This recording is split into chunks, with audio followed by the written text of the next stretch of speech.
So let's get to actually building this thing. That's why some of the pegs back here have poked through the packaging.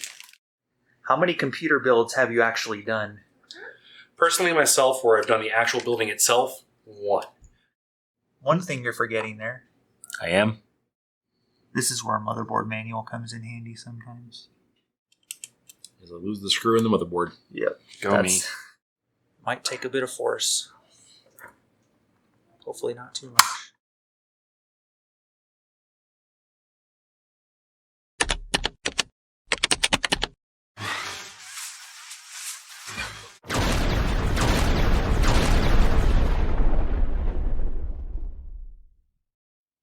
Welcome to MIJ Tech. My name is Mike. This is part 2 of my brother's computer build from 2020. If you want more background concerning this computer build, then go ahead and watch the beginning of the first video from this series. Otherwise, just sit back and cast your critical comments at the screen as we work towards completing this computer build. Alright, so now we're going to go ahead and prep your case. So let's see about getting that opened up.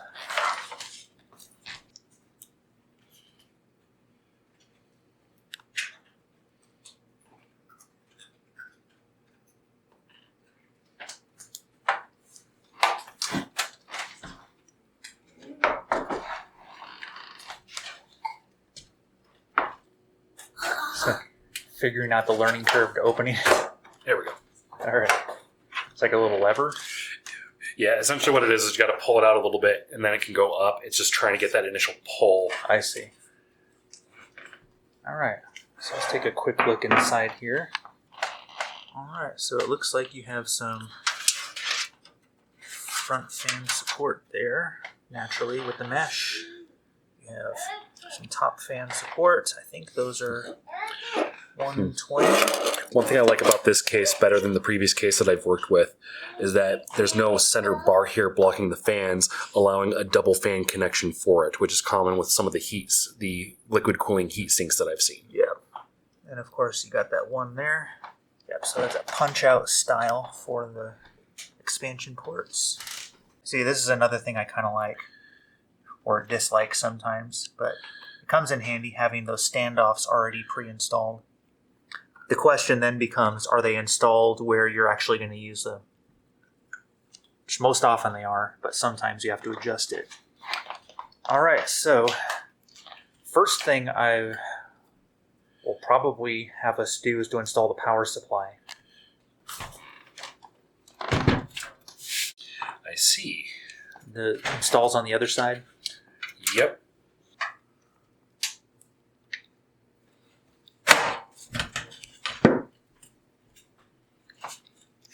Alright, let's take a look at what we got here too. So it looks like we have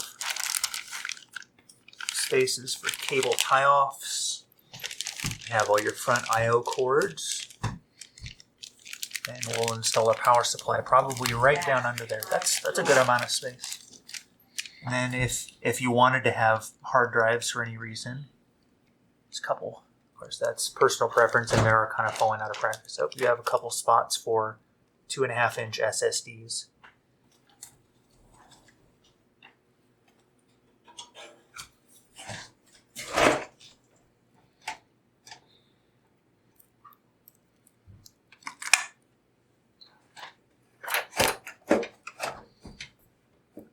All right. So did you do the fan down or up? Fan is pointing down. Okay. Yeah, that's fine. Yep. That's there is the how little they mesh design down there it. for shooting that fan down and out. Well, actually that pulls air in and then shoots it out the back, but I suppose if you really wanted to reconfigure it and be a masochist, you could do that. My fan does what I want it to, not what it should. Oh. Yeah. Lessons in killing your own computer. Yeah, said many computer builders.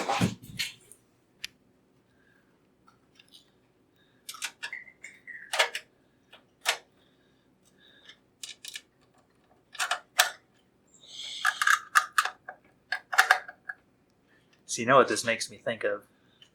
If I'm ever going to do my own computer build without assistance, who's going to operate my camera? That is some good things to think about. Then again, this is why I'm here as part of your first build, to help work out all the kinks that you're going to need to.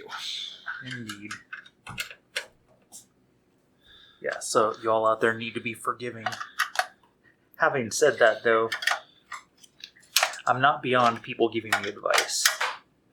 So any of you all out there have some things to say, go ahead and put those in the comments down below.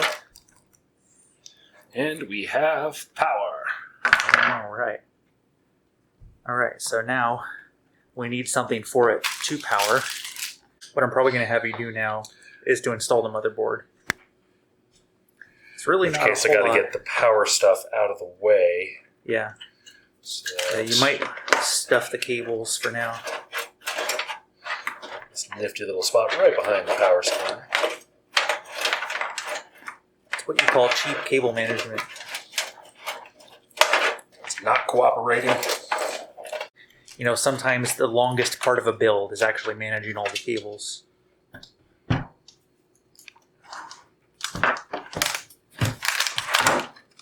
So let's see how those holes on the motherboard line up with what's in there.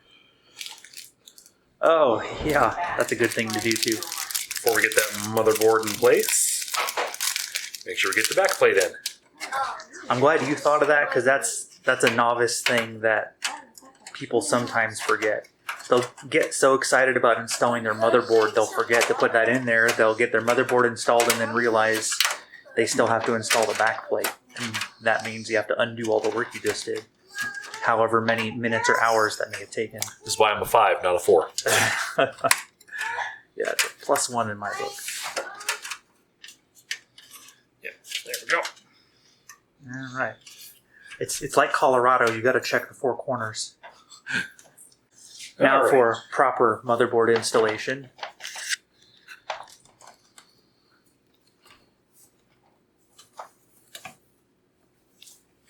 You know, one thing I haven't really talked about up to this point is static discharge, and one of the reasons that we're building it here and not somewhere else is to avoid areas where we might build up static, like on a carpet, for example, as is the case in my bedroom, which is why we're not doing it up there. Plus, we don't have the space for it. Little pro tip out there: if you don't have something like a little bracelet, which sometimes they just get in the way more than anything, then simply touching the edges of a computer case, so long as it's made out of a metallic substance, will suffice to discharge static electricity. So, yeah, we've kind of been all over this case, so I'm not terribly worried. Plus, components these days are a lot more resistant to the accidental static shock.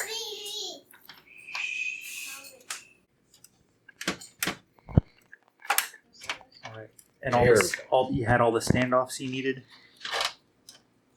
Looks like I do not. Oh, As I'm looking at all that set up. that. So it's got the ones in the back, and these ones are hitting the middle, which means we need to add the ones for here. Now that I've finally worked out getting that into its spot. All right. One difficulty that I'm having with this case, with the design of the motherboard, is trying to slide it in place. So the back block right here, and the fan on the case right here. Trying to slide it into that spot right there. So I think after we get those in place, we might want to consider taking off the fan and then re-adding the fan. Yeah, that's actually a pretty common thing I've seen. Was it these ones on the edge here? Yep, those 3 front ones there. Okay. Everything else lined up though? Everything else is lined up, so we're good there. Just getting the extra one so that the motherboard has its full support. All right. Well, it's good that they make that standard.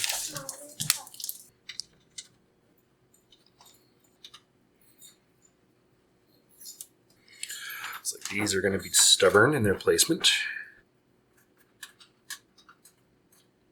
Except for that one. Yeah, I was noticing they make those little gaps right there next to it, in between where those 2 columns of screws are. It's like that would be a perfect place to route up cables, except that the motherboard's going to be covering it.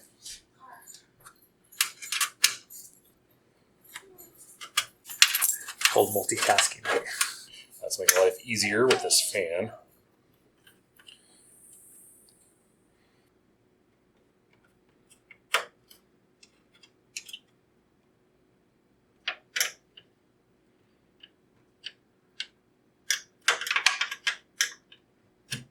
In my opinion, fan screws are the worst. Especially when the fan slot allows it to slide around in its spot.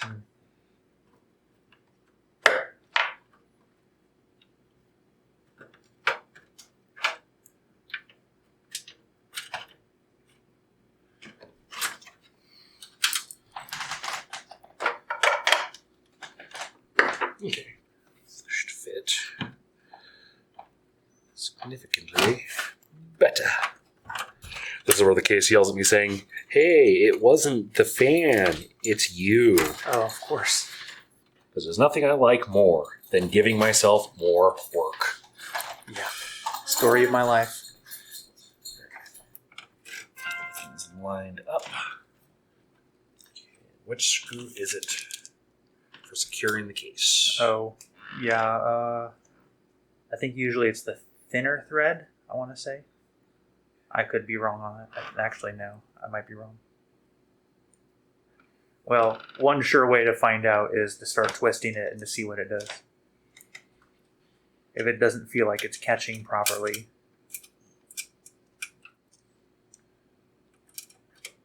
I'm not like YouTubers who do this all the time and they know exactly what goes where.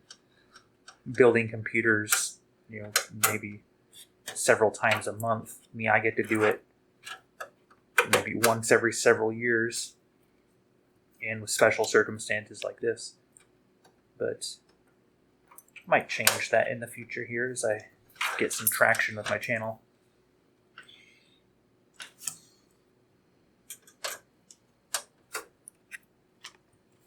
That's not. I think I got the wrong one. I don't know which of my guesses was right on that.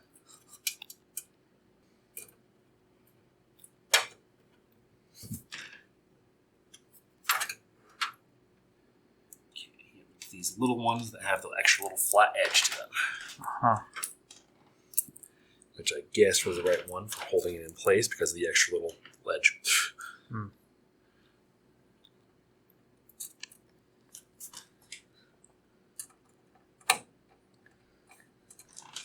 I'm glad we're not in a race right now. I've seen people do that before.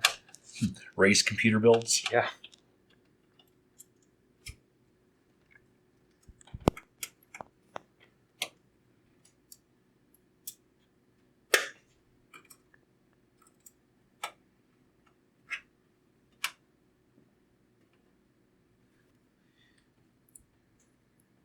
So you know what people are going to ask me now? Mike, when are you going to actually do a build? It seems like I've done anything but. Well, and when I say me do a build, I mean more than just me talking about what I've already done in the past. Well, to be fair, that's exactly what this is, technically. Well, the computer in the end is going to be used by me for the purposes that I'm looking for. It's being on your channel, and you are the one giving me the proper direction with which to actually build it. So I guess that's more like a tutorial. It's kind of a very informal tutorial.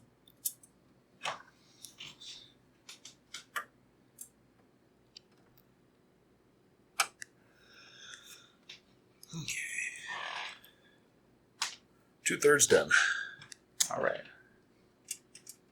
So working on the last row. The last row. That's 9 screws total.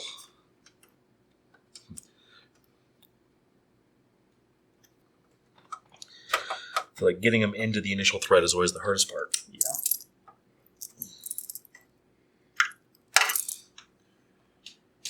All right, last screw.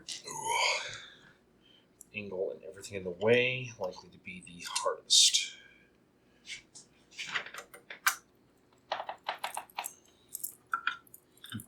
Or I can just, snap it at the spot completely easily and then prove me completely wrong. It reminds me of things from back in the day as far as mounting motherboards, because you had the screws, and you had there's different kinds of standoffs that they had then, but then you also had these little plastic things that you'd stick onto the motherboard trays, and it would literally just allow you to punch them into place, kind of like a little retention kind of thing. I don't know. It's not the best way to describe it, probably, but kind of like how Intel boxed coolers mount in the motherboards. They just have little plastic tabs that you just stick them through a hole, and then they catch on the other side.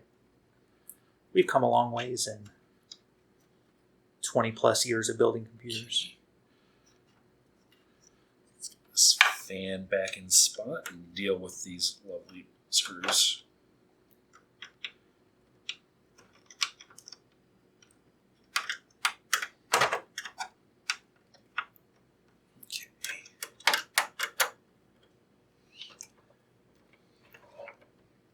Don't you find it somewhat ironic that sometimes in order to build a computer, you have to unbuild it? It's almost like the parts were not all designed with the proper intent of what else it's going to be used with in mind. Yeah. I kind of already mentioned it, but that's kind of one of the big things I've noticed with modern cases that will have pre-supplied fans, which most of them usually do. They'll have that one that sits right above where the motherboard I/O shield is. And I had to go through the exact same thing on my build, where I had to take out the fan in order to be able to get my motherboard in there properly. Fan re-secured. All right. This is where I ask myself, does it matter if it goes into all 4 prongs or if it's good on just the 3? Oh, yeah. As long as it fits around the... Usually it has a little guide, and that will designate which pins need to line up where. All right. I'm going to trust that you got that. I feel like I get it.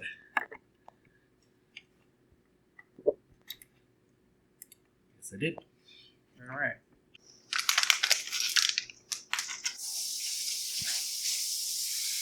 Completely passively cooled, it looks like.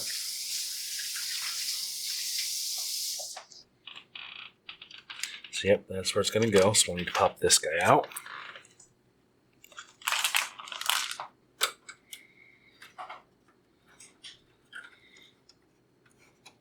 Oh, that's inconvenient. Huh?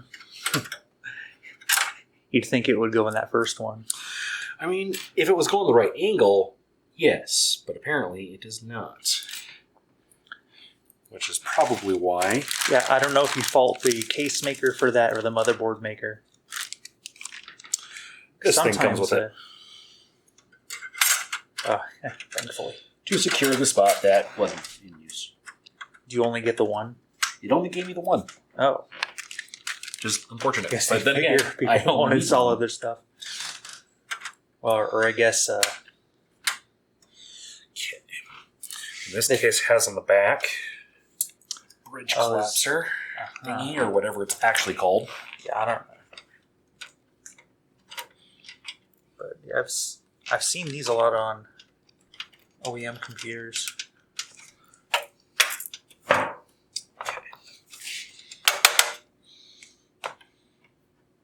That's an interesting one. Just kind of pops in place and out. All right. Round 2. There's the hook. Guess it helps if I open it.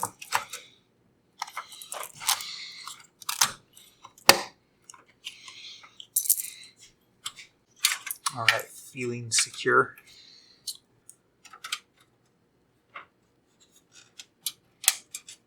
Secure this first bar. Probably should have done that before I put in the video card. Wait, so it has the bracket that goes over it, and then you still have to install screws? Yes. Which my understanding is to protect it for holding it in place. Uh-huh. So I know some of them, they'll design them to where all you have to do is just put that thing, whatever the technical name for that thing is, to hold all this and everything in the slots. And here's something interesting for the design. It's not pushing all the way up against the grate for sticking out. And I have to kind of pull this, which is pulling it a little bit away from that for fitting it in. meaning that for some reason this particular one was designed slightly short. Yeah, well, some of that might be manufacturing tolerances, but I run into that pretty frequently. This is where I hope I don't break the video card. As long as it lasts long enough to set up remote connection, I am good. Okay. Video card secured. Back plate recovered.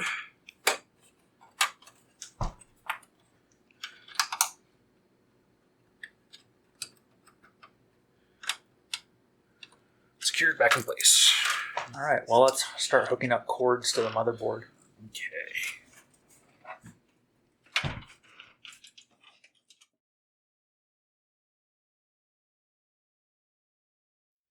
If you've endured watching the video this far, thank you for staying with me. Like this video if you can relate to our experiences. Subscribe and ring the bell notification icon so that you can know when to watch part 3. Well, of course there's going to be a part 3. Did you think I was going to leave you hanging? Leave a comment below if you want to take me up on my offer to give me computer advice, and give me any of your other thoughts about this computer build or computer builds in general. What do you think is the most tedious or difficult part of building a computer? Well, that's all for now. This has been MIJ Tech. My name is Mike. Thank you for watching. I'm telling you, part 3 is going to be a doozy. Am I being sarcastic or am I being serious? Well, I'll let you figure that out.